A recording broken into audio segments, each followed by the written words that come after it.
What's up, everybody? Tame Impala's got a new track and it's called Patience.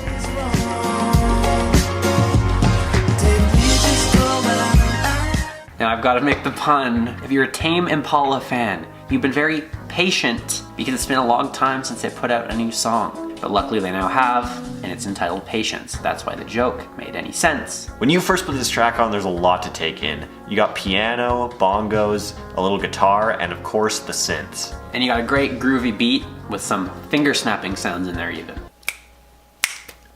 I actually don't know how to snap. I'm getting a late 70s disco influence on this track, and certain parts even remind me of Toto. And in classic Tame Impala, Paul McCartney, Tame Impala fashion, you've got excellent production on this track. It's got a lot of room to breathe, and it just sounds so pure and nice. There's a lot of reverberation in the track vocally, and it really sways and swells with the other instruments. I know the word is overused, but it really does encompass the word dream. Now it's certainly a more ambient track. It's not as catchy and as rhythmatic. Is that a word? Rhythmic as a lot of his other singles. But I think that's a good choice for the first single. I wouldn't be surprised if the next single was a little bit more catchy. Hey, Dad? Yeah? Sorry, do you mind just being a bit quieter? We're trying to record something right now. It's alright. This track is extremely well mixed and it has a lot of layers. Every time you listen to it, you pick up on something new. Yeah, like I feel like I should listen to this song maybe 10,000 times before I can actually adequately review it.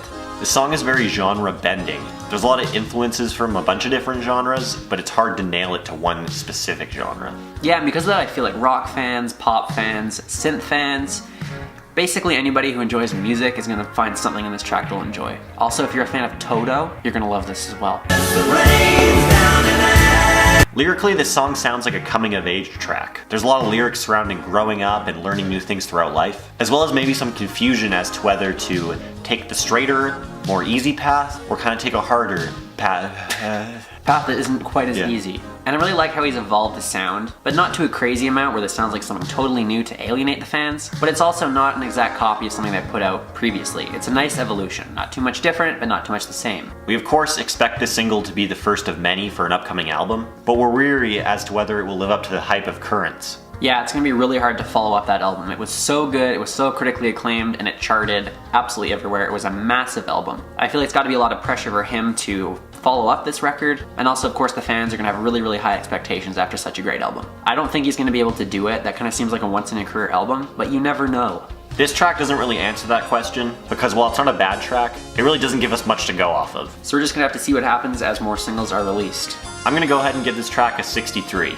I'm gonna give this one a 68. Let us know in the comments what you thought of this single, and if you'd like us to review other singles that are gonna come up from this album, and the full album when it's eventually released. Make sure to subscribe and check out some of our other reviews.